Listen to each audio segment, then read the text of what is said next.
All right, let me show you a little bit about the functionality of your calculator, whether you're using the Texas Instruments or the NumWorks calculator.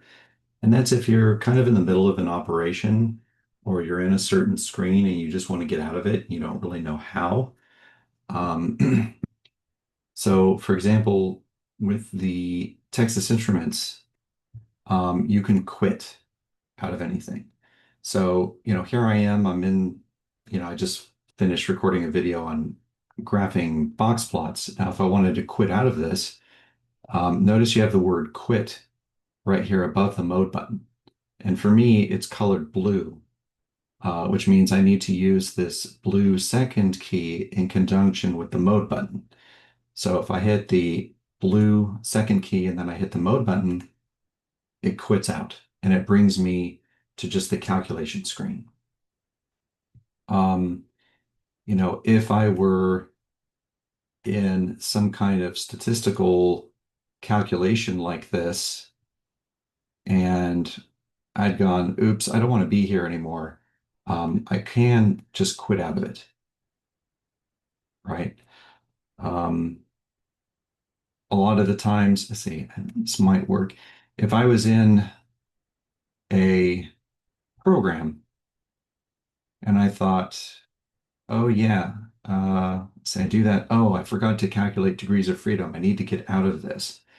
Then you can just hit second and quit. And now I'm out of that program. Okay. If I'm in the list editor and I've just entered in some values and I want to get out of this screen and go back to the calculation screen, I can just hit second and quit and get back here. All right. So quitting, on the calculator is really helpful. Um, yeah. So that's if I graphed, if I was here and I wanted to get back, yeah, quit. So quit's really good for that. Um, with the NumWorks calculator, if I was in another app like the statistics app and I wanted to get out of this, there's two ways you can do it. I could just hit this home button and it takes me back to this home suite of applications. Um, or I can hit this go back button, which, looks like an arrow that's going back on itself, like that. It takes a few more key presses, but, this will kind of backtrack you out of something.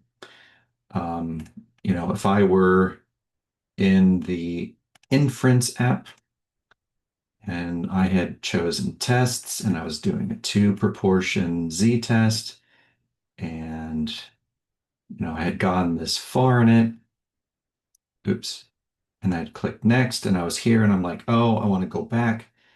If I hit the back button, then it's going to take me back one screen at a time all the way until I get back to the application's home screen. Okay. If I had been inside of this inference app doing a hypothesis test, and I'm like, oh yeah, I need to get back. I forgot to do something. And I just hit the home button. It just takes me right there. Okay. So just kind of be aware that you can either hit the home button to get you back here or go back if you want to incrementally go back steps within an app itself. Okay, so that's how you can kind of quit, you know, while you're in the middle of some operation on your calculator to get out of it and move on to something else or do something else you forgot to do. All right, let me know if you have any questions.